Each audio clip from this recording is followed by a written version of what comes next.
Veamos que estábamos terminando la segunda parte que se daba a nivel del túbulo contorneado proximal. Entonces, allí es de mucha importancia que se entienda que cuando la concentración del sodio de la sangre es más baja, entonces aquí hay otro proceso, que cuando ese sodio en la sangre es baja, o sea, cuando no reabsorbe la cantidad necesaria de sal, porque el sodio es la sal, pero que necesitaba más, entonces se va de una manera baja, se activa automáticamente a la corteza, perdón, a la corteza suprarrenal. ¿Se acuerdan de ¿se acuerdan de la corteza? Corteza suprarrenal. ¿No? ¿Se acuerdan de la glándula suprarrenal?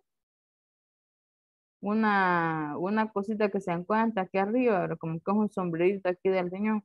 Entonces, eso es que se activa esa corteza suprarrenal y que va a estimular su secreción. Ahí es donde va a estimular a la secreción de ese sombrerito que dijimos que se llama corteza suprarrenal y activa a una hormona que se llama aldosterona. Esta hormona es la que va a estimular esas células epiteliales de los túbulos para poder transportar una mayor cantidad de sodio. O sea, que lo activa para poder liberar sodio de algún lugar y que esa mayor cantidad de sodio de los túbulos hacia los capilares tubulares pueda llegar en una mayor cantidad. En sentido contrario, veríamos la otra parte. La contraparte es cuando el sodio está en altas cantidades. Entonces todo se vuelve a la inversa. Entonces va a inhibir esa secreción, o sea, no va a producir esa secreción de esa hormona aldosterona en esa glándula suprarrenal, en esa corteza suprarrenal, y entonces como resultado se van a perder grandes cantidades de ese sodio en la orina, ¿verdad? Porque está en todo lo contrario. Cuando está aumentada, entonces va a aumentar la salida de sodio. Cuando está baja, va a aumentar y va a hacer que se active esa corteza suprarrenal de la glándula y va a estimular la secreción de la aldosterona para que pueda ser reabsorbida en mayor cantidad. Entonces, finalmente tenemos que hablar de la secreción tubular, que es el tercer paso. Secreción tubular.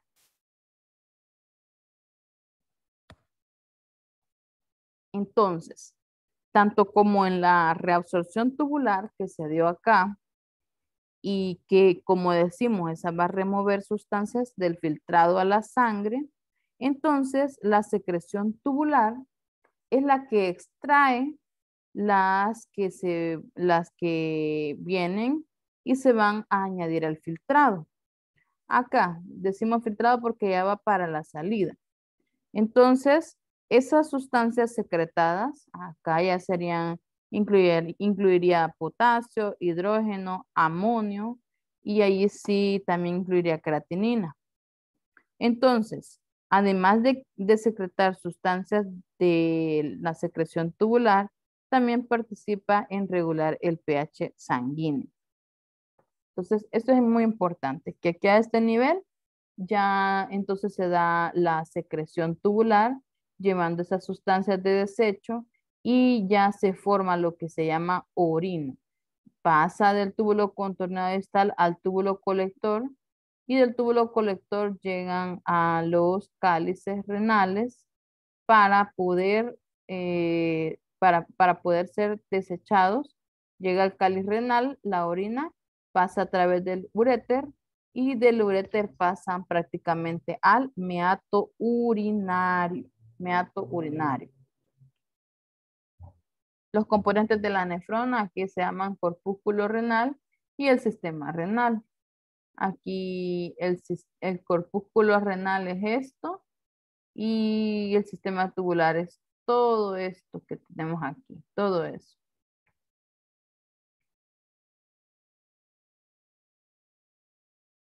El riego sanguíneo entendamos que lo da el glomérulo que está situado en la cápsula de bomba, porque aquí es donde lleva todas esas sustancias y llega como un filtrado parecido al plasma. Entonces, ahí es donde se encuentra el riego sanguíneo y también de ahí de ese hilio renal salen la arteria renal y la vena renal y algunas arterias que son segmentarias.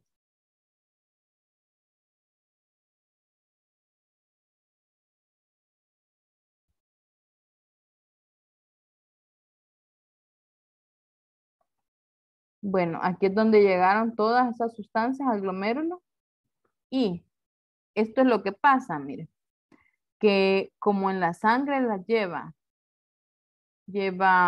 aquí unas cantidades y de la parte externa, como decimos que pasan de un lugar de mayor concentración a un lugar de menor concentración, aquí interno, todo eso tiene menor concentración. Entonces, llegan en sentido de la corriente sanguínea. Y así también salen, pero también entra el agua, ¿verdad? Entra a presión para que pueda seguir haciendo su función prácticamente. Vamos a ver acá, me voy a pasar estas diapositivas, estas quizás las voy a terminar quitando. Y pues lo que se reabsorbe es el 99% de la reabsorción del agua. ¿Y qué es lo que reabsorbe? Sodio, potasio, calcio, cloro, bicarbonato, aminoácidos, urea, glucosa. ¿Dónde se va a dar? En el túbulo contorneado proximal. Eso es la reabsorción y la secreción. La secreción se da en el túbulo colector. Por aquí al final aparece. Esta es la explicación que les he dado de manera más larga, pero se las di en una manera más sencilla.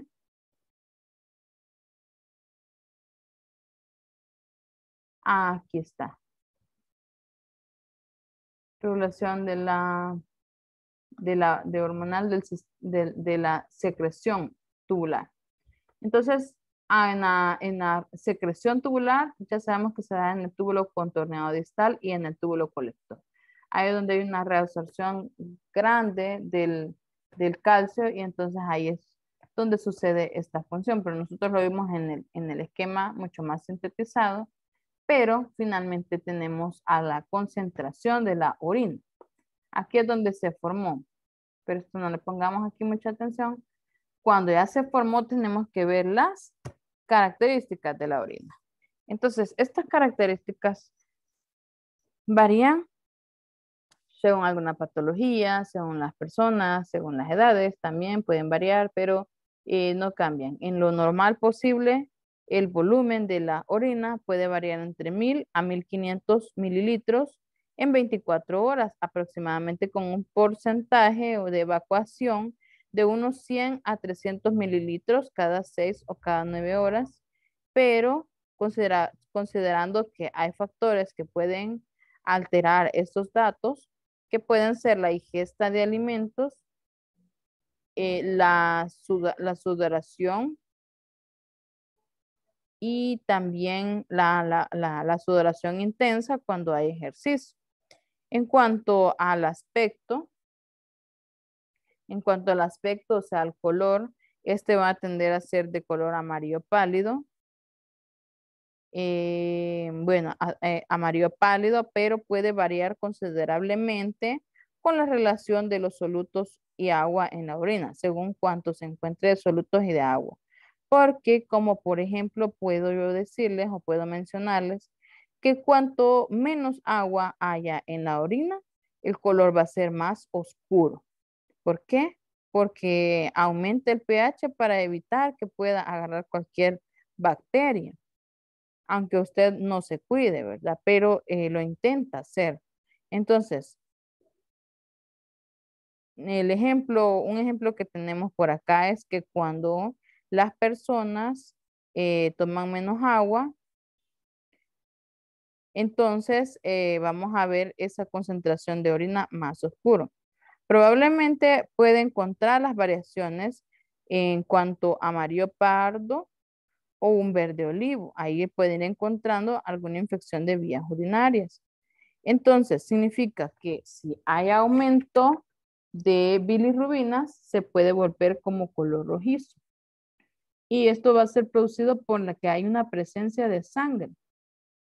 Y algunos, podemos nosotros decir, los desechos de algunas drogas, como la fenolftaleína, que está presente en algunos laxantes, y que se puede volver color pardo oscuro y que significa que se ha mezclado con sangre retenida con alguna hemorragia.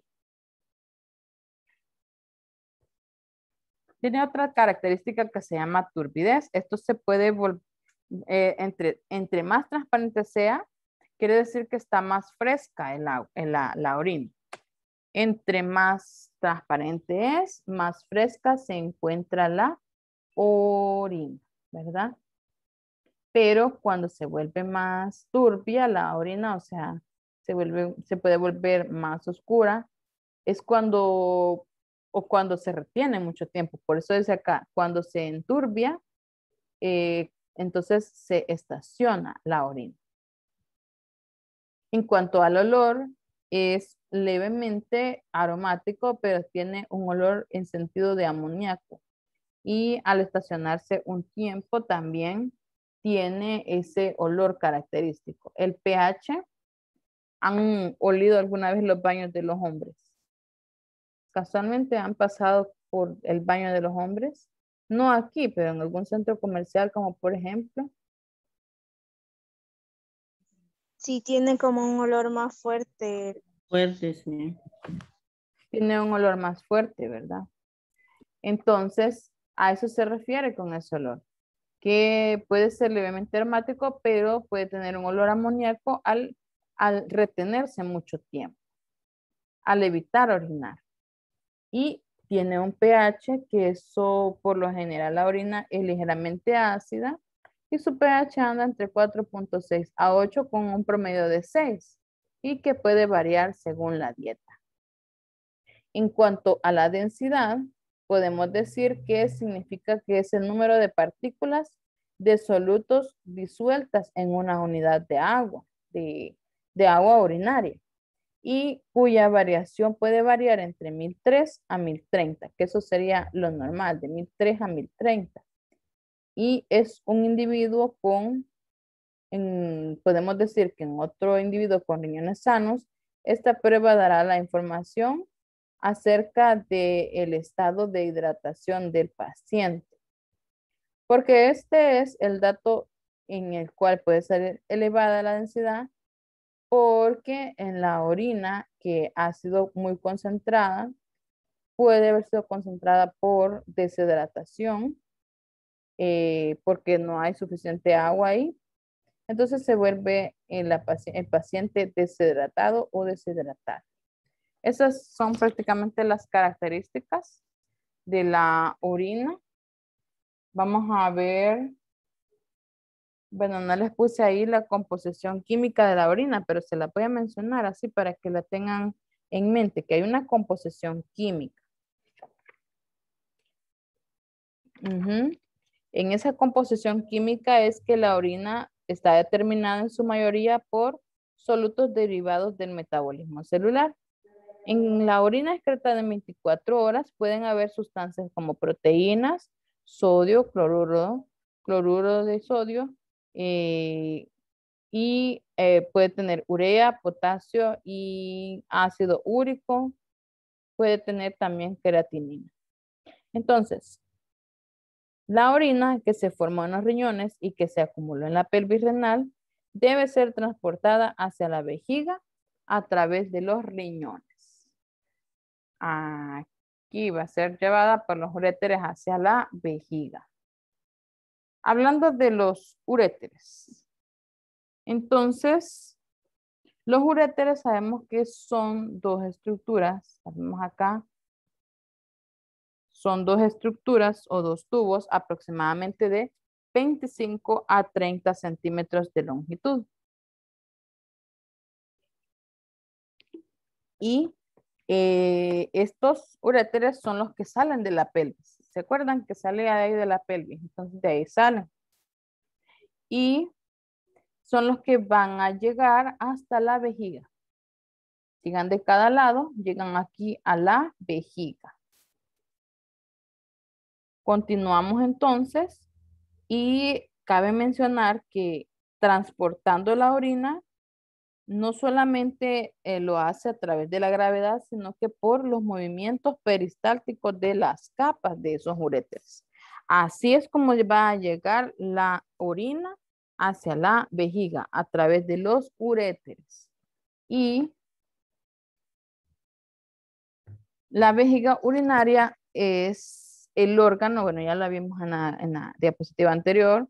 Entonces, la vejiga urinaria, como pudimos observar, es un órgano muscular hueco que se va a situar en la cavidad de la pelvis posterior, en la parte exacta del sínfisis del pubis, y que el hombre está directamente anterior al recto de la mujer y anterior con respecto de la vagina e inferior con respecto al útero. Cosa importante acá es que la orina se va a expulsar de la vejiga urinaria.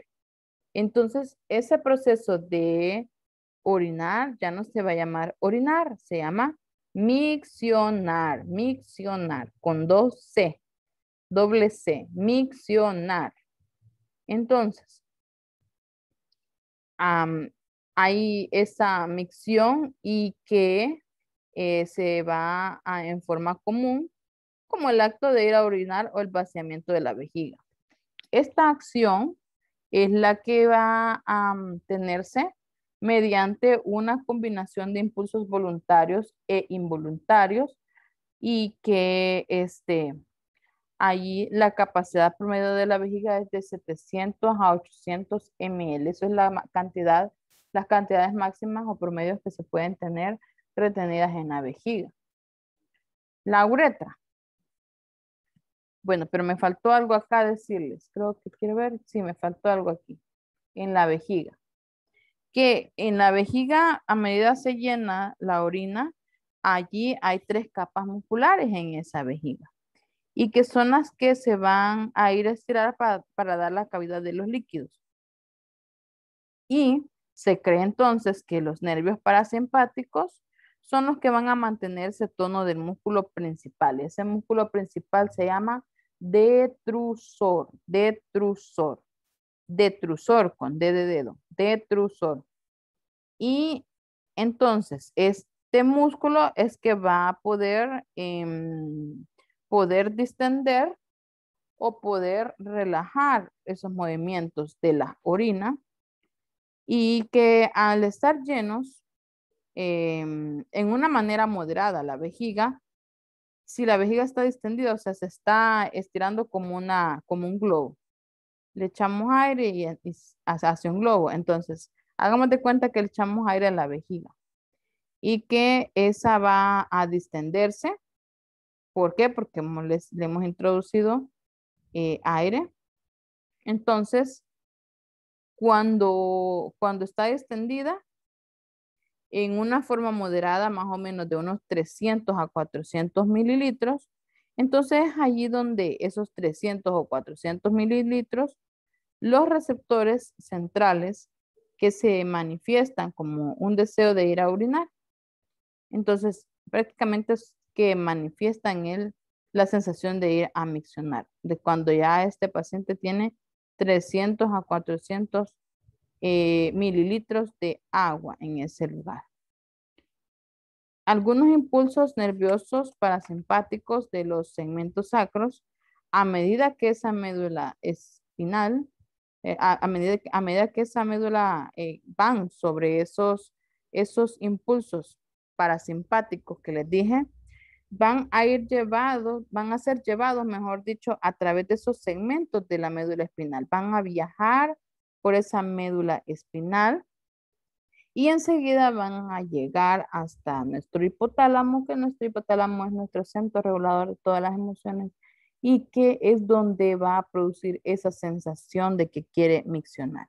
Produce entonces, en ese momento, la micción, que es un reflejo medular y que se puede volver automático y se puede volver voluntario, ¿verdad? Sabemos que el músculo detrusor es el que nos va a ayudar a detener para que no se salga la orina, pero también lo vamos a controlar por medio de nuestro sistema nervioso. Pero si no es, o si no es logrado detener, o sea, si no se logra detener, entonces se va a orinar automáticamente. Y entonces la orina es que sale de la vejiga y se va a través de la uretra y de la uretra al meato urinario. Entonces es importante que cada vez que nosotros tenemos ganas de ir al baño, si yo me he tomado 2 botellas de agua, ya a estas alturas yo estaría queriendo ir a orinar, pero ahorita no tengo ganas de eso. No he tomado esa gran cantidad de agua, o sea que no he logrado llenar esos 300 a 400 ml, que es de donde me comienza a dar el aviso. Y donde me comienza a dar el aviso, puedo todavía esperar unos segundos o minutos para poder miccionar, o sea, para poder hacer voluntario. Y otra de las cosas bien importantes es que no nos aguantemos esas ganas de ir a orinar, porque entonces hacemos que la vejiga se vuelva más baja. Y ya vimos que la anatomía de las mujeres es más corta.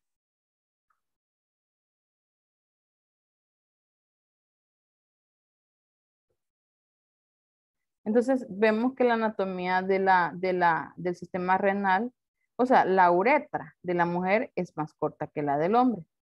Entonces es aquí donde tenemos que tener un especial cuidado, porque si nosotros contenemos mucho esas ganas de ir a miccionar, esa orina se viene en reversa, se viene en regresión, otra vez llega a la vejiga a concentrarse con la nueva y ya trae ciertas bacterias del meato urinario que siempre viajan, ¿verdad? Por la misma orina tendría que viajar de regreso a través de la uretra y sabemos que la uretra de la mujer es más corta. En el hombre es mucho más difícil porque pueden tener la facilidad de orinar en, como decirlo, en cualquier lugar, aunque no sería lo correcto, pero en la mujer como. Y esa es otra de las razones importantes por las cuales nos dan ganas de ir al baño más rápido, porque nuestra uretra es más corta que la del hombre. Entonces ellos todavía pueden aguantar esta parte donde va a vaciar la orina, pero nosotros no, porque es mucho más pequeño.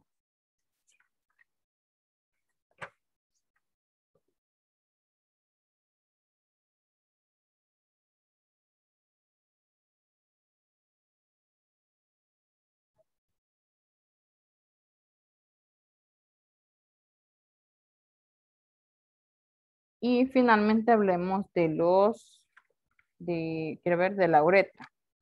Sí, la uretra es ese conducto que acabo de mencionar y es un pequeño conducto que se va a originar en el piso de la vejiga y que va a continuar su trayectoria al exterior del cuerpo.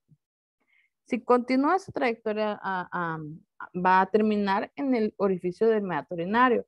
En las mujeres es la que se encuentra directamente a la posterior de la sínfisis del pubis y enfrente de la pared anterior de la vagina.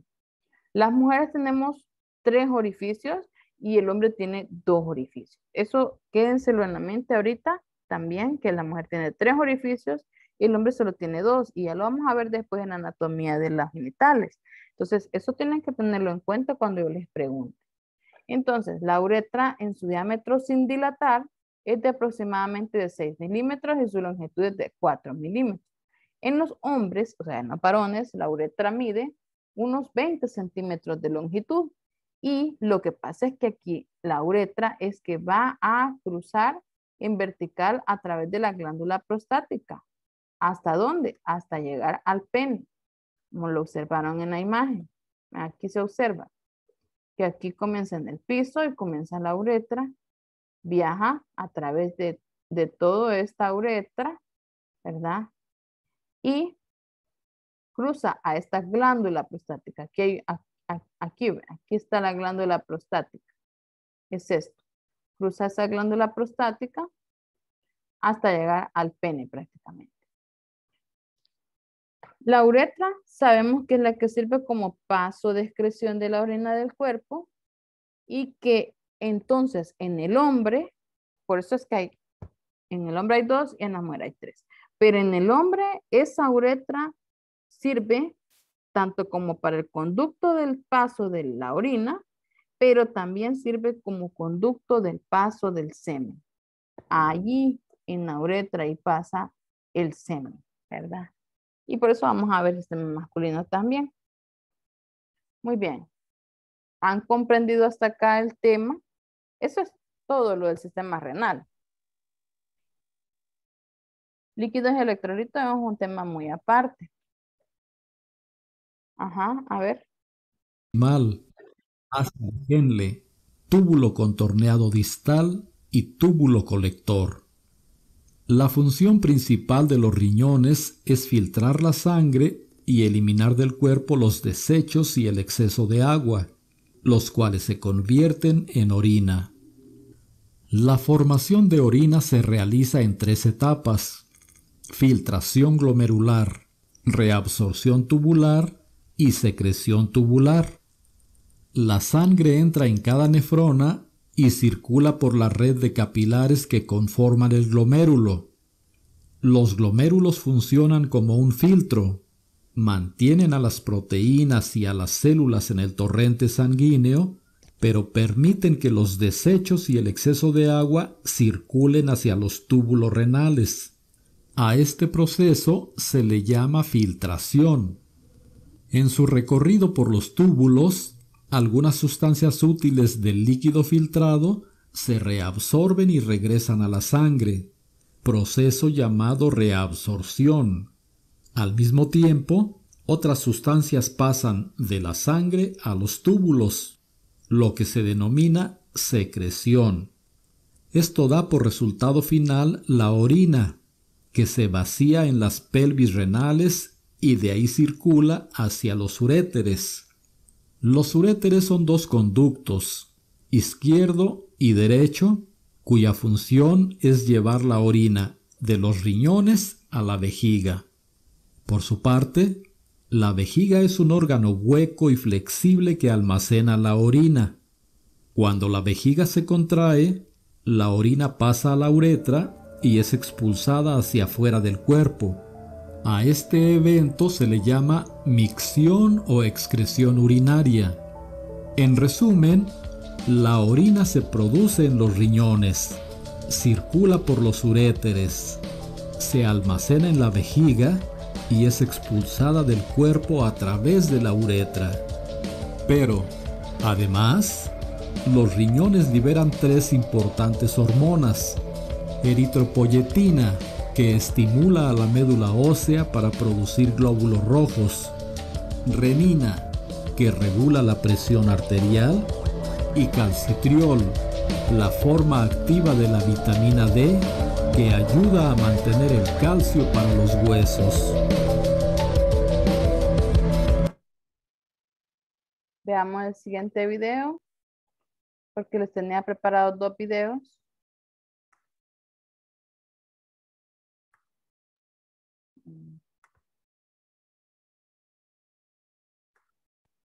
La sangre entra al nefrón por el glomérulo, donde ocurre el primer proceso fisiológico renal, la filtración a través de las paredes de los capilares glomerulares y la cápsula de Bowman para llegar al espacio de Bowman. Este líquido recibe el nombre de filtrado glomerular y contiene todas las sustancias presentes en el plasma, excepto las proteínas plasmáticas, moléculas que no son filtradas por su gran masa molecular, y los elementos figurados. El filtrado glomerular es distinto a la orina porque su composición es modificada en el transcurso de su paso desde la cápsula de Bowman a los túbulos. Los 2 procesos involucrados en esta transformación son la reabsorción tubular y la secreción tubular. La asociación entre el túbulo por donde va el filtrado y los capilares peritubulares permite el intercambio de material entre la sangre y el filtrado, de manera que cuando la transferencia de sustancias se realiza desde el espacio tubular hasta la sangre peritubular, el proceso lleva el nombre de reabsorción tubular. Este proceso ocurre principalmente a nivel del túbulo proximal y asa de Henle, donde se reincorpora a la sangre agua y sustancias útiles al organismo, glucosa, sodio, potasio y calcio. El movimiento desde la sangre peritubular hacia el espacio del túbulo se denomina secreción tubular y ocurre a nivel del túbulo distal. En este proceso, sustancias como el amonio, iones potasio e hidrógeno son secretados desde la sangre peritubular hacia el filtrado, así como también la eliminación de ciertos fármacos del organismo ocurre de esta manera. Bueno, ahí tenemos nuestros pasos prácticamente. ¿Los vieron? Sí. Para la formación de la orina, lo vimos en un video más grande y otro más pequeño, pero es para que quede como más claro. Ahora sí. Bueno, líquidos electrolitos lo vamos a dejar para un video aparte, se los voy a dejar solamente para que lo vean y les quede con mayor comprensión. Entonces nos vamos a quedar hasta acá con esta parte y vamos a reiniciar otra sesión de Zoom para poder ver genitales.